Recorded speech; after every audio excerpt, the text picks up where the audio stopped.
War isn't hell. War is war and hell is hell. And of the two, war is a lot worse. How do you figure that, Hawkeye? Easy, Father. Tell me, who goes to hell? Sinners, I believe. Exactly. There are no innocent bystanders in hell. But war is chock full of them. Little kids, cripples, old ladies. In fact, except for a few of the brass, almost everybody involved is an innocent bystander. MASH has always been one of my favorite shows. Up to a point. Like Sanford & Son, this was a series that premiered around the time I was born, and I grew up with it in syndicated reruns. But even at a young age, I had a criteria. When the show started, I would wait, and if I saw the names McLean Stevenson and Wayne Rogers, I'd stick around. If I saw Harry Morgan and David Ogden Stiers, I'd find something else to do. I've always noted that there's a breaking point for every series, and I'm with the show up until probably about the time Frank leaves at the end of the 5th season. I don't know, the cast of those first few years are more comfortable to me. Something about the way they work together, something about the way they connect just appeals to me more than it would after the cast overhauled in the later years. I like Colonel Potter, but I've always had an instant dislike for Winchester. I never really found the comedy in his character. Yeah, he drags his blue-blooded origins into the filth and fury of the 4077 and slowly gets a lesson in being humble, but it's not that interesting to me. Personally, I always kind of found him unpleasant. I mean, it's hard to like Frank Burns, but at least his pomposity was funny. BJ has 2 levels, before the mustache and after. Personally, I like the before. Yet, I've always felt that his easygoing manner may have been too easy. What I liked about Trapper was that he brought a weighted cynicism that was appropriate for what he and Hawkeye were being asked to do. Stitched together young kids who were being used as cannon fodder in a conflict the military refused to label as a war. Like the book and the movie, the early seasons were very good at puncturing the pomposity of the Army's often insane attempts at logic. General, what can you tell us about the rumored peace talks? I'm glad you brought that up. And I want to caution you and all members of the press here that any irresponsible leaks in this area may lead this war to a premature peace. I love the first season episode, To Market, where they try to get a hold of some hydrocortisone.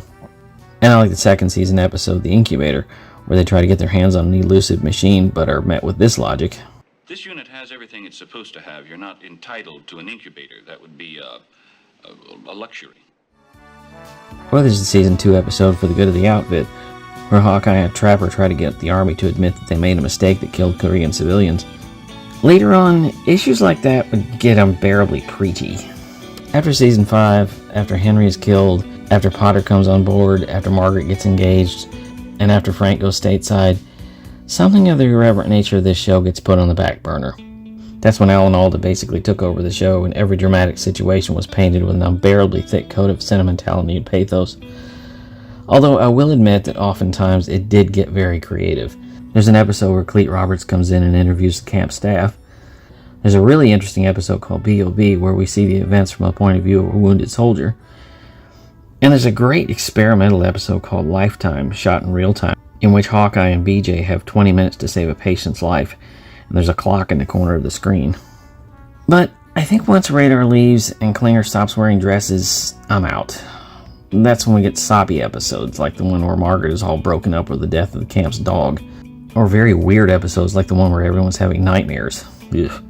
My favorite episodes are the one where we see the staff dealing with the heavy push in OR. I like the pace of those episodes because they challenge the mix of comedy and drama. Or the ones that are just plain funny, like Deal Me Out from the 2nd season. That's the one where the guys get together for a medical conference that turns out to be the weekly poker game. Yeah, MASH is one of my favorite shows, but it's hard to call it comfort food. I mean, what am I supposed to be comfortable with?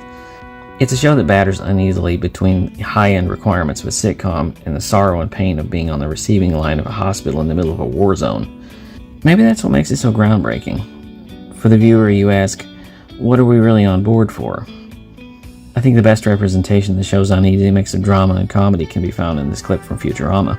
Oh, see, this is how it starts. First with the jokes, then comes the heavy stuff. When will the killing end? That's it. That's how the show functions. It flips a switch between irreverent and maudlin and finds a balance between the two.